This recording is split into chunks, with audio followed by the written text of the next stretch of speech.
From the Foundation Studio right here on Biloxi's Back Bay, welcome to SuperTalk Outdoors, where we celebrate every single Monday at lunchtime the incredible outdoors of the state of Mississippi. I want to thank you for joining us on the powerful SuperTalk Mississippi Radio Network, or C-Spire TV, at SuperTalk TV. But if you're listening on Facebook or YouTube or your favorite podcast, it is April the 11th, 2022, Easter next weekend. It's amazing. Time is flying by so rapidly. I spent the weekend at my place in the Delta. The weather was great. It was nice and cool. We spent a lot of time just going around checking things out. Some of the areas that we went to are still pretty wet, actually, from the recent rains, the weekly rains, I might add. And some of the roads and trails actually were blocked by downed trees. These intense winds, man, they have really done their share of damage. But, that's the way it is. We've got our work to do, but, we're sort of used to it this time of year. Gives us reason to head back up there and enjoy this incredible place. It's that time of year, though. If you think about the alluvial soil of the Mississippi Delta, it comes alive this time of year as farmers are doing their planting, and that's what you see all over the Delta now. Springtime in Mississippi. My friend Terry Waldrop and I, and our friend Keith Connor, who's one of our neighbor friends up near our place in the Delta. He's a highway patrolman, I might add. We drove over to Leland to visit with my friend Steve Azar. He had his Mockingbird Songwriters Festival there, and it was, like I said, it was great weather, perfect weather for an event like that. And it was held at the farm, on the farm, at the spectacular Gin at Dunleith in Leland. That's a great venue, incidentally. We had a really good time. It's great to visit with Steve. Stopped and ate at NOLA in Indianola on the way back. Had a great dinner. I got back to the coast yesterday and did some yard work, but that's what we do this time of year, isn't it? We do yard work. So it was overall a great weekend. I hope you had a great weekend yourself, doing something amazing in the outdoors. In a lot of places, there is no Wi-Fi in the woods, or there's no Wi-Fi offshore, but you definitely get a better connection there. That is for sure. What a beautiful day it is now in Mississippi. But we got some rain. We got more rain coming, more wind coming by midweek this week. It's incredible. That's sort of a weekly deal now, isn't it? As the weather warms up in coastal Mississippi, fishing is going to be heating up as well. So we're going to be talking more about the incredible saltwater fishing in future shows here on Super Talk Outdoors. I'm really looking forward to those conversations. It's just, we have some of the best fishing in the world here, and I can tell you my boats are ready to go.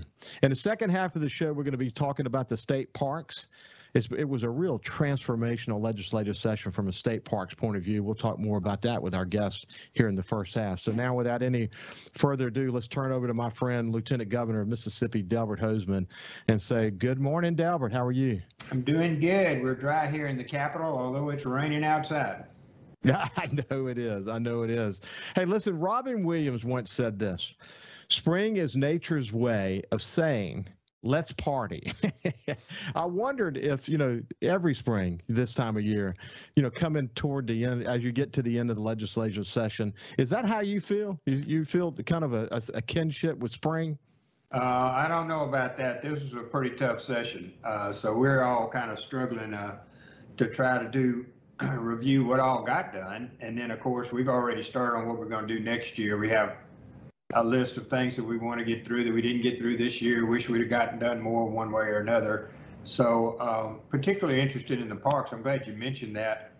As you know, back in February, I never could get a really good number, Ricky, on how much we have to spend for the parks. So Liz Welch, who works for the governor, is a great lady, and she authorized us to get 4 architects. And we went to every park in Mississippi and did an analysis of what it's going to take to bring them up to speed, up to something you'd be proud of. And the number is cut to that part of it. The number was $160 million. So we then started on a process to raise money. And in this year's ARP budget, we got $28 million, plus we put another $10 million in from our general funds, running right at $38 to $40 million to start on fixing up our state parks. That will start right away. In conversations this week with Lynn Posey, who's their executive director right now, we felt like it might be best to just hire some construction manager to just start that process as opposed to waiting longer. Those funds will be available July the 1st. So I'm I've talked with him about that. He and I met, I guess, this week about that, and then I'll be talking to the board about it this next week in the hopes that they'll start this construction with the $40 million, basically $40 million we've already appropriated, but also there are about 100 of these, which are programs that you can match. And talking to James Cummings, who's a big friend of yours, I know, James says he thinks he can get a match for the 40 million. So we'd be able to start with 80 million and hopefully get half of our parks done one year and then come back next year and get the other half done. And so we're really excited about our parks and recreation. I think that's going to be very special. And then we have a big announcement coming. Actually, they're at my house tonight, and then we're announcing it in the morning. A world-renowned golf person, I think I'm going to let them announce it, but a world-renowned golf person will be at the house tonight and looking at redoing the LaFleur's Bluff golf course. And it is a spectacular announcement. I'm really excited about having them here. The legislature appropriated a slug of money for LaFleur's Bluff this year to redo their golf course, and this will be the official announcement in the morning. Yeah, $13.25 million, man. That's no small amount. That golf park is about to get transformed, isn't it? It is. It is going to be awesome. We have a young man from Brookhaven that actually does these nationwide, is actually doing the preliminary design, and this, I'm going to say, world-renowned architect will be announcing that tomorrow. He'll be in this afternoon about 3 o'clock and be working on the property, and then also have the announcement at 10 a.m. tomorrow. But with that, I think we're going to do something that all of Mississippi will be very proud of. Well, you mentioned James Cummings from Wildlife Mississippi. As you did, I did as well. Get an education from him about the role conservation, the role states can play in conservation. He literally wrote the book on it, and what he taught me about.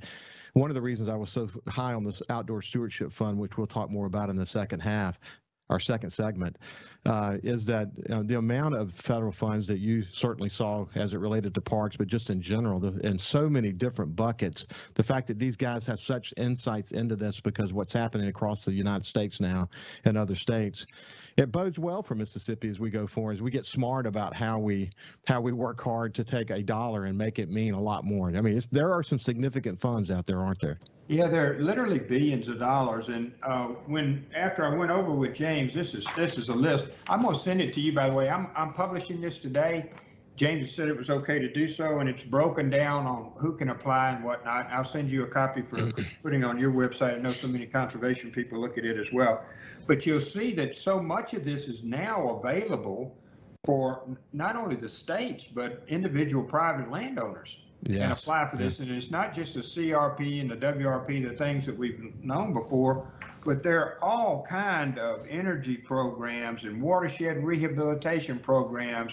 And they have like $225 million, and you have to apply for them. I can go down this list, everything from solar to water. There are various government programs available for all of culvert removals. You just pick it. So yeah. I'm going to publish this out, and meeting with Department of Wildlife, Fisheries, and Parks, they're going to look at hiring somebody to just write the grants. Yeah. That also would apply to just an average person who owns 250 acres out somewhere. So I encourage everybody to look at the list. It would be hard not to qualify on this list. I'm just put it that way. It is. It's really important. And again, we'll get more into the Outdoor Stewardship Trust Fund here in just a second. Let's take a step back for a second. You heard me talking about the Mississippi Delta and what it means to Mississippi and springtime and the way the Mississippi, the changing of the season, so to speak. But when you hear that, the outdoors means a lot to you, doesn't it? It does. We have. We've been hunting in the Delta since, I guess, the 60s. And we've had just wonderful experiences from Satartia and Holly Bluff in the south, where we hunted some this year, all the way up to Webb and Sumner, and then north of where you are, in the north part of the Delta, and particularly had great hunts with Mike Doyle and his son at Beaver Run this year, which is all the way up in Tunica. So I guess I hunted all over the Delta, from the South Delta to the North Delta this year, duck hunting mainly. And then I have a place that I have developed for deer hunting and turkey hunting that I work on all summer, same as you do, clearing trees and cutting and running the bush hog. That's probably the only sane time I get really is on my John Deere tractor. So yeah, I do have a great opinion, and it's just invigorating to me. I like to go running in the morning. I jog in the morning. You watch the world wake up, and the birds are flying, the geese are going, and all this other kind of stuff. It's just, I think it's invigorating, and it reminds us how important it is for us to leave the planet a little bit better than we found it. Boy, is it. There is no doubt. In fact, I mentioned a few minutes ago that where we have no Wi-Fi, we can find a great connection. Very good. It might be with God, or it might be with our family and friends. When we come back, we'll continue our conversation with Lieutenant Governor Delbert Hoseman. See you after this.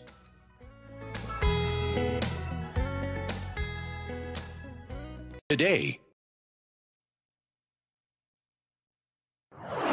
leading the conversation on Mississippi's outdoors. It's Super Talk Outdoors with Ricky Matthews on Super Talk Mississippi.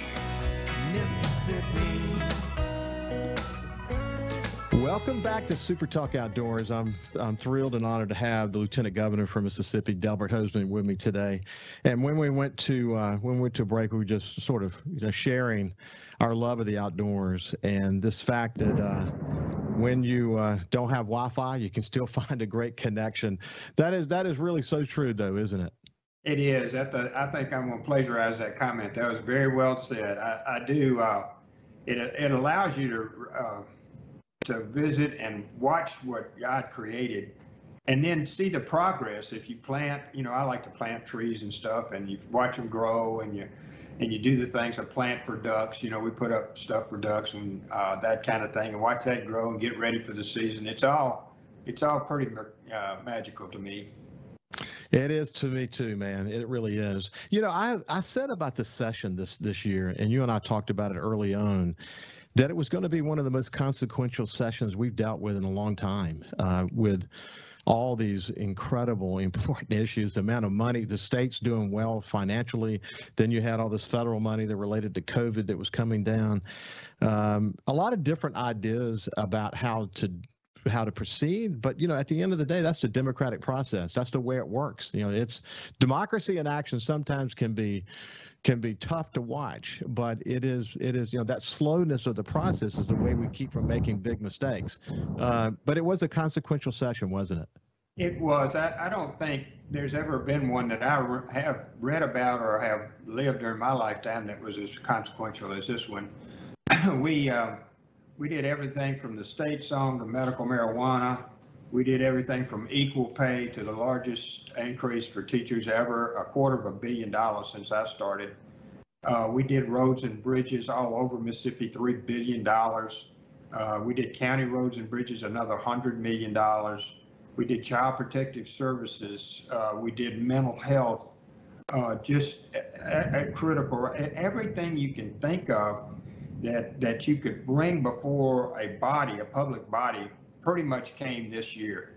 And there were times, I'm not saying it was an easy session by any stretch of the imagination. Everybody had their own idea. I have 174 people up here, and I guess we had 200 ideas. Some of them have changed. But we worked through all of those, and I think our money was spent well. Our issues are not now will be really to follow up and make sure it gets spent well. But we fixed water and sewer and broadband all over Mississippi. There's now a broadband department in Mississippi. You can just go on and on about how many difficult issues you would normally attack a road or a education issue, one or two of those in a session. This time we did everything. I mean, from medical marijuana, you pick it. So I think I'm pleased with where we did. Some things I want to do next year. Some things I was hopeful we'd do more of this year. But by and large, there's never been a session like this one. And I think under any stretch, it was successful. Well, it's so interesting because just when you think there's no way they can find agreement on whatever you name the subject, it just somehow works out, doesn't it? You see that in every session. You do, and there's the give and take, and I didn't get everything I wanted, they didn't get everything they wanted, and we balanced out, from the tax thing, which was a huge amount, eventually in 4 years, we'll be having like $500 million a year in less taxes to things that we thought were important. Education, we devoted a lot of money to education and improving education across Mississippi, not only in teachers, but in buildings and in private colleges got money from all kinds of different things like that. Really will make a difference. Your analogy about the spring is really important here. What we're doing with education and so many of these roads and big things that we're doing, we're planting the seeds for the future, Ricky. Now, out of this 5, 10, and 15, 20 years from now will come the growth. And growth is really silent, like you see on your place. You don't see that growth silent, but all of a sudden you see the big tree, and you see the people being able to get a job, and you see the travel, and you see the parks being done right, and you see the outdoors being done right. You see all of these things, but you plant those seedlings with education money, infrastructure money, those kinds of things that we did this year. And I'm really excited to see where we'll be. I've got 7 grandchildren. I'm really excited where we'll be 3, 5, 10, 20 years from now. A lot of these decisions were much longer term, and we had the money this year to do it, and I think we planted the seeds this year. Yeah, that's why, there's no question about it. So much of the work that you do, and I say this on the show here all the time, that we're not going to talk about legislature too much, except when what happens in Jackson matters to outdoorsmen. But, and no other place can that point be clearer than the generational investments that we make in the outdoors and how that will pay back in the future. Because, as you know, from your years of hunting, one of the biggest issues we faced is the loss of habitat, and that's a big issue. Anything we can do to invest in our parks and recreation and in land in Mississippi to give us an opportunity to leave a legacy for our grandkids, that's incredibly important, isn't it? It is, and it's the seedlings for the future. And part of this, which you've been really good about, is to realize when people are going to come to a state or stay in a state, they have several things they want. They want an education, they want a safe environment, they want infrastructure to get their product, but they want that cultural aspect. Now, the coast has Mardi Gras. They start spring a little early, so they've got Mardi Gras, which I came to this year. They've got so many things, outdoors fishing out on Island, Cat Island, which you now own. All of those things are part of your culture. And as we develop parts of our culture, the state parks become really important, not just Buccaneer down there, but Tishomingo all the way north and all the other state parks. They need to be a place that people with average income can go spend the weekend with their families, fish, hike in the woods, appreciate nature. Those cultural parts of our anatomy are really important to me, and I think we made a great step forward this year. So we got the Outdoor Stewardship Trust Fund done. We found agreement. We're going to, this is landmark legislation. It's going to create an opportunity for Mississippi to have the matching funds that will allow us to draw down those federal funds. We had hoped for $20 million. We ended with $10 million, but it is a substantial moment, and it gives us something to build on. What's your thoughts about it? Well, as you know, I proposed a $20 million. So the first request, I think, was for 7 a year, and then building to 14, then to 20. And I want to do the full 20 to start. But in the fog of up here in the settlements of the final negotiations, it came out with 10 million. You're right. It's a good start here. We're already in April. We'll be back next January, and I intend to propose to fully fund it completely. I think where we're really important now would be to pick our 7 members. I've got 3 picks, and one of them has to come from the coast. So I would ask anybody that listens to your show to please send me an application if you'd like to be appointed. I'd like to have my appointments done before the legislature becomes effective, which is July the 1st. So you'll probably hear me doing my appointments within the next 3 to 4 or 5 weeks or so. I want to get all 3 of my men and women or whomever we pick up. And then I hope the governor will do the same so that they can start the process of picking and choosing. By the time they do that, they'll probably be towards the end of the year, and we'll be able to fill up the full 20 million. Well, I'm excited. I'm excited about sort of where we are because you mentioned James Cummings, but the other organizations that are doing this kind of work in other states, that we've had the opportunity. Georgia has been a great example, by the way, because they've shown us how they took 20 million and turned it into nearly 100 million, and they've been extraordinarily open. I think they've even traveled here. Certainly, we've had people travel there, but there's been a lot of sharing of information back and forth, and we've really got an opportunity to tap into a lot of the innovation that's been happening across the country, particularly in the Southeast. And start to really figure out how we can really push the envelope on innovation and make it competitive. I mean, I think it's great. The more people who come to the table with projects, the better off. I think this board, this new board, this oversight board, both with voting members and non-voting members, this oversight board is going to have a lot to say grace over. I do too, and that's why getting the 10 million. Well, I was disappointed a little bit. I think we will end up. It'll be by the end of the year before they start really picking their projects and whatnot, so we'll be able to refill the bucket pretty quickly in the first of next year. But yeah, the start of this is really important. We have a good history here. Our lottery board, our gaming board, all of our boards we've appointed over the years have been very effective.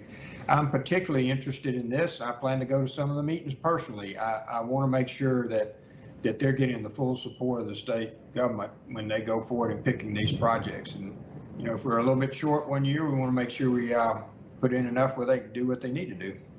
Yeah, I think I appreciate the fact that you say that you're willing to go. There of all the projects, you mentioned lottery, and of course you mentioned gaming, but of all the things that we've done in recent past, the interest in this one is going to be very significant. People are going to, frankly, as much work as it took to get this done, and now that we've got so many people, sort of aligned around it, they've got to come out of the gate, knocking it out of the park for the state of Mississippi. And I know I'm certainly going to be paying close attention to it. Listen, we're running out of time, Delbert. It's been great to visit with you. You can, final word from you. Well, I'm excited about this, but I'm also excited about the whole session. I think Mississippi should be proud of their legislature. Your coast delegation was outstanding this year. We just had there's a lot of additional funds going to the coast. So we're really pleased with the session. We look forward to working with you. And if you have any nominees, make sure you get one in. Okay, thank you very much, Doug. Have a great day. When we come back, we're going to talk parks. We'll see you after this.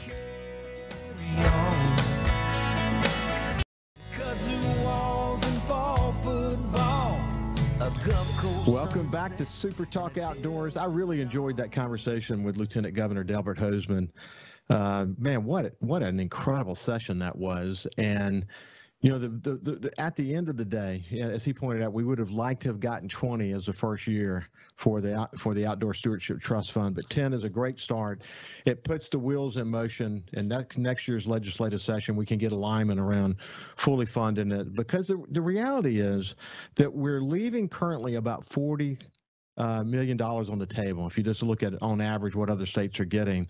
So by having 10 instead of 20, we're going to be pulling down less federal funds, and we'll be focused on that as we go forward. But now we can put the mechanism in place. We can get everybody aligned around it. We can get organizations working on finding the federal funds and the kind of innovative projects that are going to make a difference. And then next year we'll continue to work on getting it funded as much as possible. So great conversation. I really enjoyed that. We need great leadership in the state to be able to make this thing work.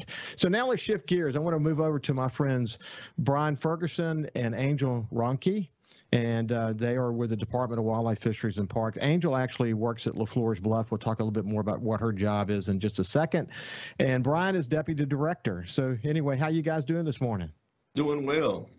Doing really great. Thank you. It was it's always interesting during the breaks. It's always interesting to get this opportunity to visit a bit. But we got the Lieutenant Governor had not gotten off yet, and you guys were on. You got a chance to say hello to each other.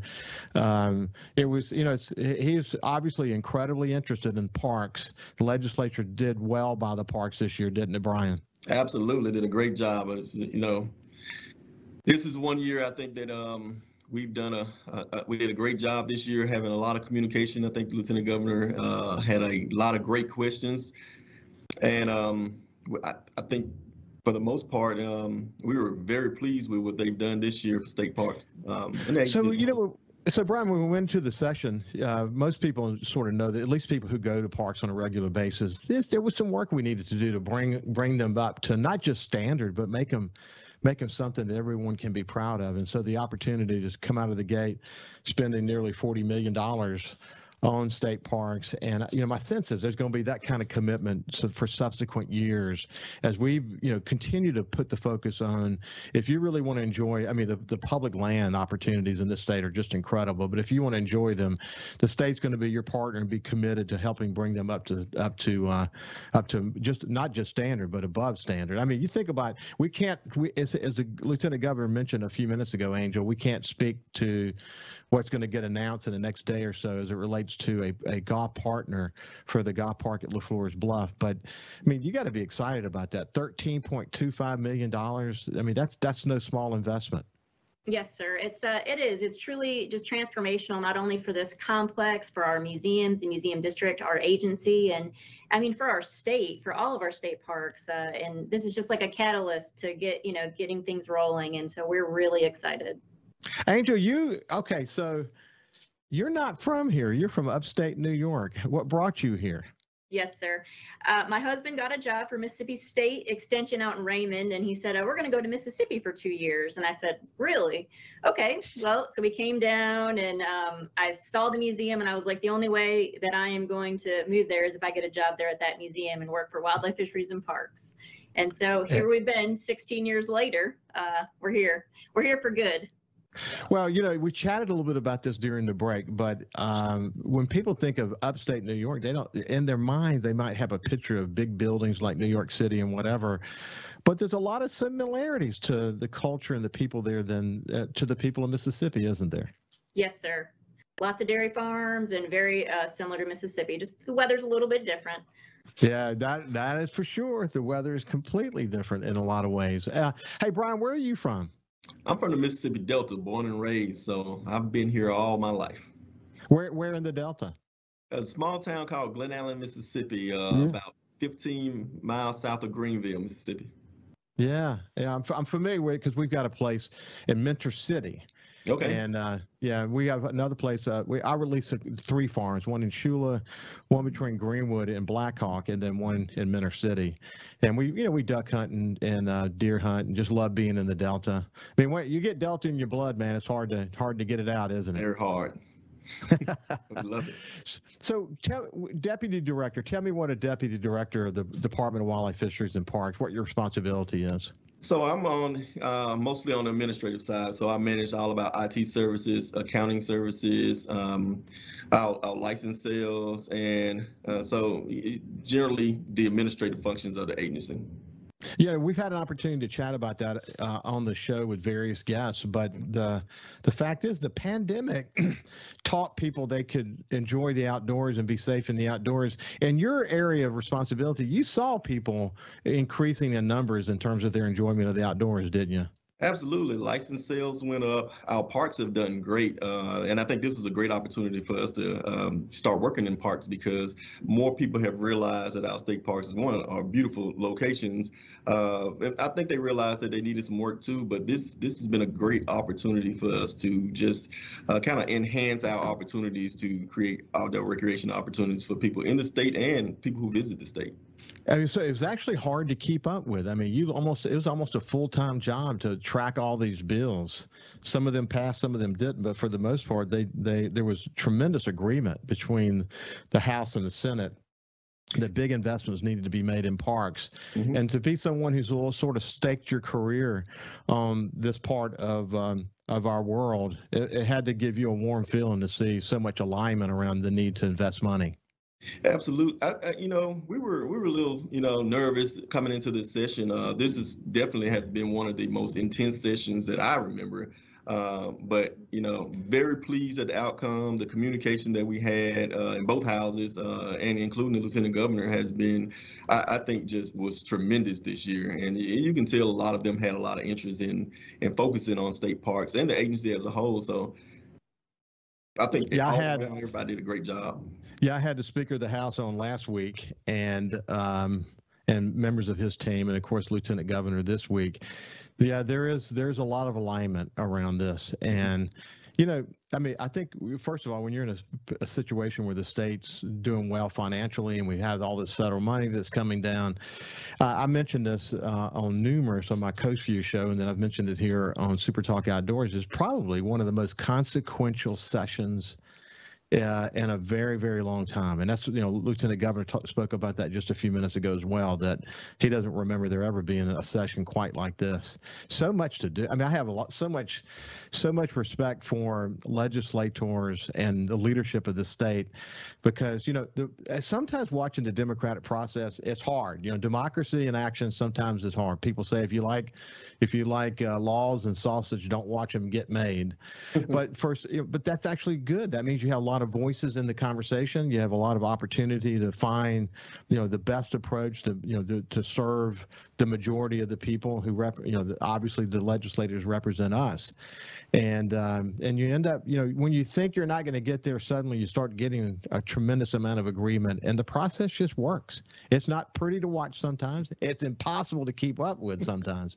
But at the end of the day, we have a way of just landing where it needs to be. Now, this is a different kind of a session because of the money and all that was being talked about around that. But had it been a session where we weren't flush and we were having to cut, it would have been a much uglier scenario. So I like it this way much better than had it been a situation where we were underperforming, which could have been the case because of the pandemic, of course. Right. So, hey, what do you do in your day-to-day world, Angel?